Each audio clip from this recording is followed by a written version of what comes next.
یہ چیخ نما آواز مجھے سوچ کی وادیوں سے حقیقت کے اس میدان میں لے آئی جہاں میں بہت دیر سے گمسم کھڑا تھا۔ لمحہ بھر میں میرے ذہن میں ابتدا سے انتہا تک سب کچھ تازہ ہو گیا۔ اپنی کہانی، دنیا کی کہانی، زندگی کی کہانی سب فلم کی ریل کی طرح میرے دماغ میں گھومنے لگی۔ اس بھیانک دن کے آغاز پر میں اپنے گھر پر تھا اور اس گھر کا محل وقوع خارجی دنیا کے کسی شخص کو سمجھایا نہیں جا سکتا۔ ایک ظاہر بھی نظر کے لیے یہ گھر قبر کا ایک تاریک گڑھا، مگر دراصل یہ آخرت کی دنیا کا پہلا دروازہ تھا، وہ دروازہ جسے اندر سے نہیں کھولا جا سکتا۔ مجھے اس دروازے کو کھولنے میں کوئی دلچسپی نہیں تھی، کیونکہ اس دروازے سے گزر کر میں برزخ کی اس دنیا میں داخل ہو چکا تھا جس میں میرے لیے نہ ختم ہونے والی راحت تھی۔ اس روز مجھ سے میرا ہمدم دیرینہ دوست، میرا محبوب دوست صالح ملنے آیا۔ صالح وہ فرشتہ تھا جو دنیا کی زندگی میں میرے دائیں ہاتھ پر رہا۔ اس کی قربت موت کے بعد کی زندگی میں میرے لیے ہمیشہ باعث طمانینت تھی، اور آج بھی ہمیشہ کی طرح ہماری پر لطف گفتگو جاری تھی۔ دوران گفتگو میں اس نے پوچھا، یار یہ بتاؤ کہ تمہاری ڈیوٹی میرے ساتھ کیوں لگائی گئی ہے؟ بات یہ ہے عبداللہ کہ میں اور میرا ساتھی دنیا میں تمہارے ساتھ ڈیوٹی کیا کرتے تھے، وہ تمہاری برائیاں اور میں نیکیاں لکھا کرتا تھا۔ تم مجھے 2 منٹ بھی فارغ نہیں رہنے دیتے تھے، کبھی اللہ کا ذکر، کبھی اس کی یاد میں آنسو، کبھی انسانوں کے لیے دعا، کبھی نماز، کبھی اللہ کی راہ میں خرچ، کبھی خدمت خلق۔ کچھ اور نہیں تو تمہارے چہرے پر ہمہ وقت دوسروں کے لیے مسکراہٹ رہتی تھی، اس لیے ہر وقت کچھ نہ کچھ لکھتا ہی رہتا تھا۔ تم نے مجھے تھکا کر مار ہی ڈالا تھا، لیکن ہم فرشتے تم انسانوں کی طرح نہیں ہوتے ہیں، برائی کا بدلہ کہ برائی سے دیں، اس لیے تمہاری اس برائی کے جواب میں بھی دیکھ لو کہ میں تمہارے ساتھ ہوں اور تمہارا خیال رکھتا ہوں۔ صالح نے انتہائی سنجیدگی سے میری بات کا جواب دیا۔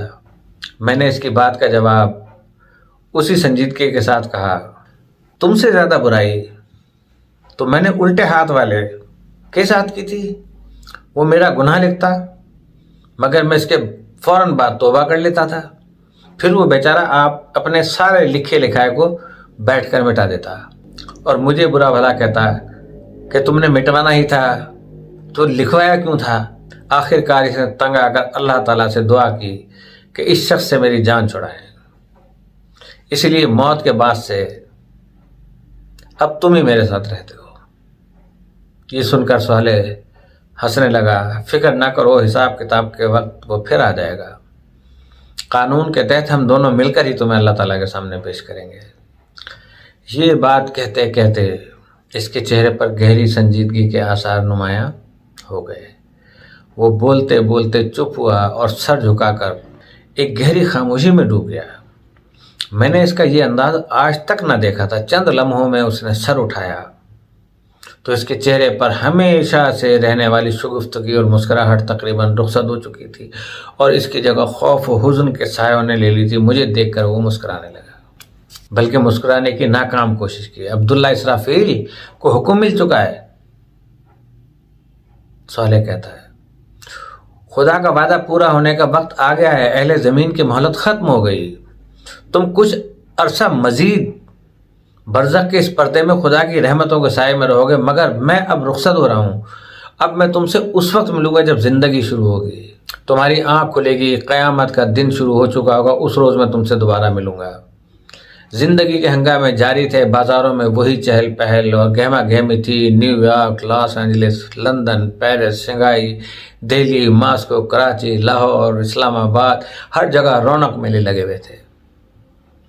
رات کو دن کر دینے والی سیلابی روشنیوں میں 2020 کرکٹ میچ اور فٹ بال ورلڈ کپ کے مقابلے، ان کو دیکھتے اور تالیاں بجائے تماشائی، پب اور بار میں شراب پیتے اور کلبوں میں اسٹرپٹیز دیکھتے بدمست لوگ، ہالی ووڈ اور بالی ووڈ کے ایکشن اور تھرل، دا بیلی ڈانس اور فیشن شوز میں تھرکتی مٹکتی اپنے جسم کو اور جسم کی نمائش کرتے ہوئے اداکارائیں اس نمائش سے اپنی تجوریاں بھرتے، سرمایہ دار نئے دور کے لیے فاتحین عالم ملٹی نیشنل کمپنیوں کے مالکان اور ان کو اپنا علم و ہنر بیچ کر اپنے مستقبل کے خواب بننے والے باصلاحیت نوجوان، میڈیا کی چمک دمک، صحافت کے مرچ مسالے اور بازار سیاست کے ماند نہ پڑنے والے مکر و فریب کے ہنگامے، بازاروں میں گھومتے اور خریداری کرتے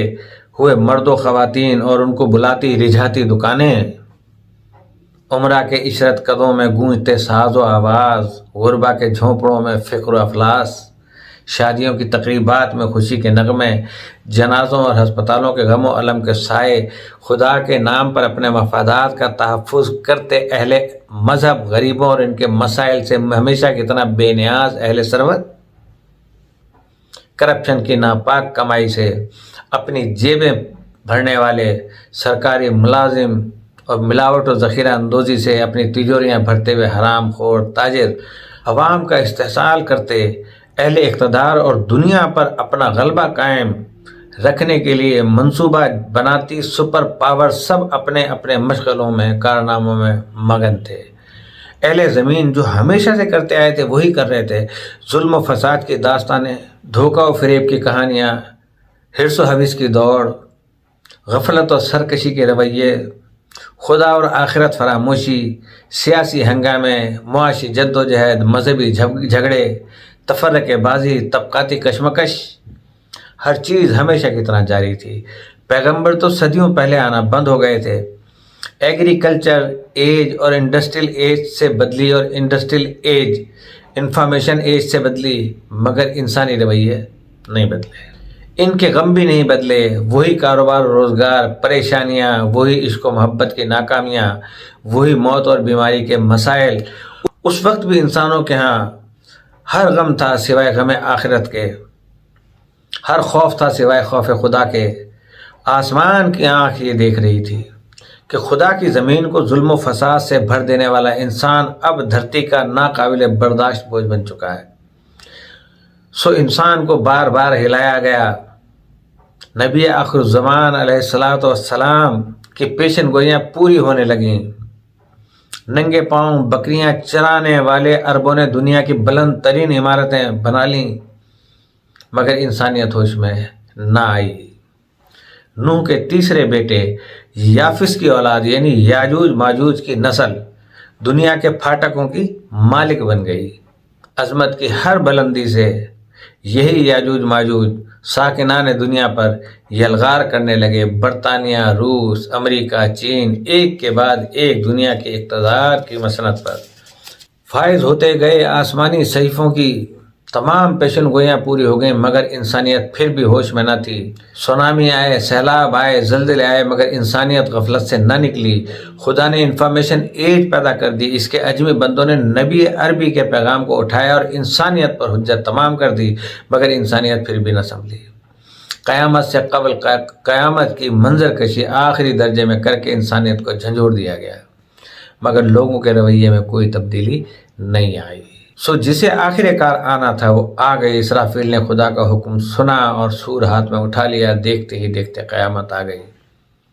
سورج کی بساط لپیٹ دی گئی، تارے بے نور ہو گئے، ہمالیہ جیسے پہاڑ ہوا میں روئی کی مانند اڑنے لگے، کوسا ریگزار بن گئے، سمندروں نے پہاڑ جتنی اونچی اونچی لہریں اٹھانا شروع کر دیں، میدان سمندر بن گئے، زمین نے اپنے آتش فشاں باہر اگل دیے، زمین الٹ پلٹ ہو گئی، وادیوں میں آگ کے دریا بہنے لگے، عمارتیں خاک ہونے لگیں، آبادیاں قبرستانوں کا منظر پیش کرنے لگیں۔ کمزور انسان کی بھلا کیا حیثیت ہے؟ وہ جو کچھ دیر قبل نئے گھر کی تعمیر کے منصوبے بنا رہے تھے، نئی دکان اور نئے کاروبار کی منصوبہ بندی کر رہے تھے، شادی اور نکاح کی امیدیں باندھ رہے تھے، نئی کار اور نئے کپڑوں کی خریداری کر رہے تھے، اولاد کے مستقبل کی پلاننگ کر رہے تھے اور اس میں مصروف تھے، اپنے تمام ارادے اور سارے عزائم بھول گئے۔ مائیں دودھ پیتے بچوں کو چھوڑ کر بھاگیں، حاملہ عورتیں انہوں نے حمل گرا دیے، بلکہ خود بخود گریں گے جو روایتوں میں۔ طاقتور کمزوروں کو کچلتے ہوئے